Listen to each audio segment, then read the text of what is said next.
Alors d'abord, a priori, pas de morts, pas de blessés. Nous avons évacué l'immeuble cette nuit parce que la police municipale ainsi que les pompiers ont été informés par un jeune homme, semble-t-il, qui rentrait tard, vers 3 heures du matin, qu'il y avait des désordres dans l'immeuble, à la fois la porte d'entrée et un mur gondolé.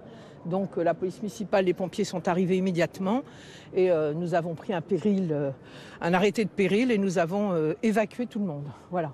Donc il y avait là on a un monsieur qui était dans l'immeuble arrière qui ne s'est pas effondré, que nous venons d'évacuer, qui était tout seul dans cette partie-là. L'immeuble du 44 a entraîné l'immeuble du 42. Qui est l'immeuble dans lequel il y avait François Zir, mais qui est fermé définitivement.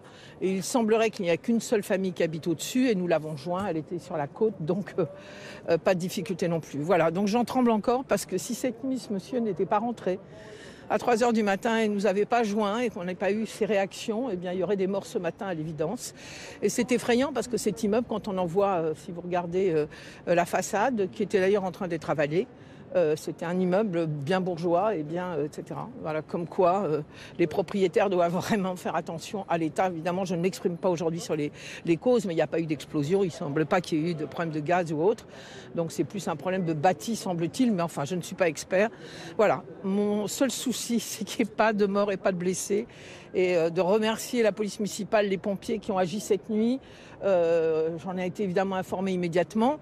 Et quand à 9 heures, j'ai appris que l'immeuble s'était effondré, je peux vous dire que voilà, c'était un grand soulagement qu'on ait pu agir cette nuit grâce à cette personne. C'est assez impressionnant là. Alors nous on le voit de loin, vous l'avez vu de près cet immeuble. Oui, c'est un immeuble qui s'effondre, hein, comme on le voit à chaque fois. Vous avez vu des immeubles dans d'autres cas à Paris, à Marseille.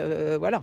Bon, là, on a eu aussi l'assurance qu'il n'y avait personne sur le trottoir parce qu'il y avait des livreurs en face qui nous ont dit non, j'ai vu l'immeuble, il n'y avait personne. Donc, a priori, parce qu'il faut toujours prendre toutes les précautions, il n'y aurait aucune victime. Voilà, a priori. Voilà. Il n'y avait pas de problème d'insalubrité à votre connaissance sur ces Ben immeubles? non, absolument pas. Non, absolument pas. Et vous savez qu'on a un très gros service à Lille. On a 20 personnes qui s'occupent de l'insalubrité. Je crois qu'on est la ville qui a le service le plus élevé, ce qui nous a permis d'ailleurs de faire condamner à des prisons pour la première fois ferme en France de marchands de sommeil. Et on travaille sur énormément d'immeubles, mais celui-là, jamais il y a eu la moindre crainte. Et puis c'est vrai que la façade laissait à cacher sans doute des désordres intérieurs. Un immeuble, deux immeubles? 2 immeubles. Le 44 a entraîné le 42, mais le 42 c'était François Zir et un seul appartement semble-t-il au-dessus où les personnes n'étaient pas là. Voilà. Il y avait combien d'habitants, est-ce que vous savez? Oui, une petite dizaine au total. Donc voilà. Et qu'en est-il pour eux maintenant? Ah bah écoutez, chaque chose en son temps. Pour l'instant, certains sont relogés chez des amis cette nuit, d'autres on les a relogés. On va regarder ça, y compris avec leur assurance, bien évidemment. Hein. Donc l'important, c'est qu'ils soient sains et saufs. Hein.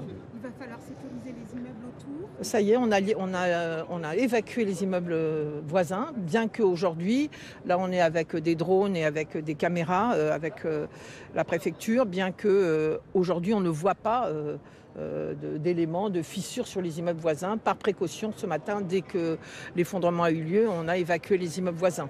Mais pour l'instant, il n'y a pas d'inquiétude. Il faut aller vraiment envoyer maintenant les techniciens et les experts pour vérifier. On sait combien de temps les habitants du coup devront rester en dehors de chez eux dans les immeubles? Ah bah écoutez, non, il faut d'abord qu'on fasse les vérifications. Hein, c'est une affaire d'heures ou de jours? Est-ce que ce Ah soir, non, ils peuvent rester chez eux, bah écoutez, j'en sais rien. Je ne suis pas un expert des bâtiments. Et moi, mon sujet, comme toujours dans la ville, c'est précaution maximum.